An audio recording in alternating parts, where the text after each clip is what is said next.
KXAN News at noon.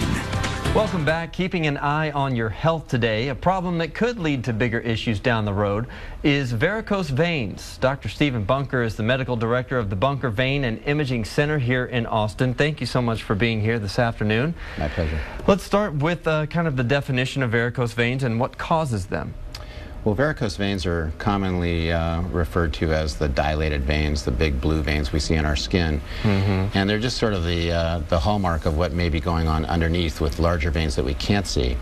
So the cause is generally malfunctioning veins underneath the surface of the skin that allow the blood that should be getting out of our legs to back up and cause an increase in pressure. Now, is this always in our legs, mostly in our legs?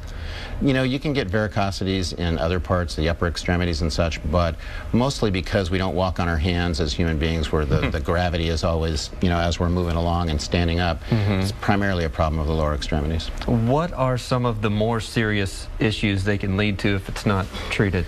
Well, if not treated, what happens is the stale blood that needs those veins to be conducting the contaminants and the waste products from the skin and the muscle in our legs back to the heart.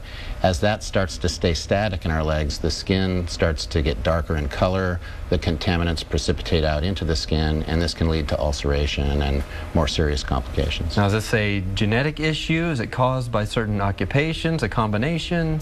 All of those things. There's about 8 different reasons why what puts people at increased risk, and number one in my experience has been genetics. The second is maybe overweight, lack of exercise. Females have an increased risk factor over males, standing on your feet for prolonged periods of time, things of that nature. What are some of the different treatment options out there? I think we actually have a before and after picture that we can throw up there. Yeah, this is a young woman who presented with these bulging veins, worsening after pregnancies, and after this treatment, one of the treatments that's offered, this is non-surgical, and this is her leg afterwards. So the treatment options include the time-tested vein stripping, which was done by the surgical community for many, many years. And in the last, say, the 21st century, we've gotten new technology to catch up with this old disease, and we now treat them using catheters. Same kinds of little tubes that are used to study the coronary arteries can be used to actually close these veins inside the body that aren't working properly.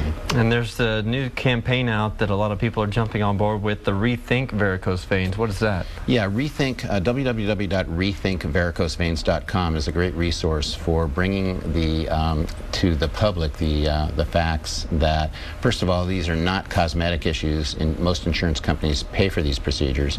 And number two, there's maybe more than 30 million people in the U.S. suffering from this, and it's usually underdiagnosed and undertreated.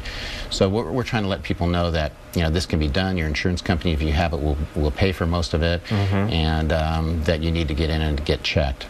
So. Dr. Stephen Bunker with the Bunker Vein and Imaging Center right here in Austin. Thank you so much. Thank you. All right. We'll be right back.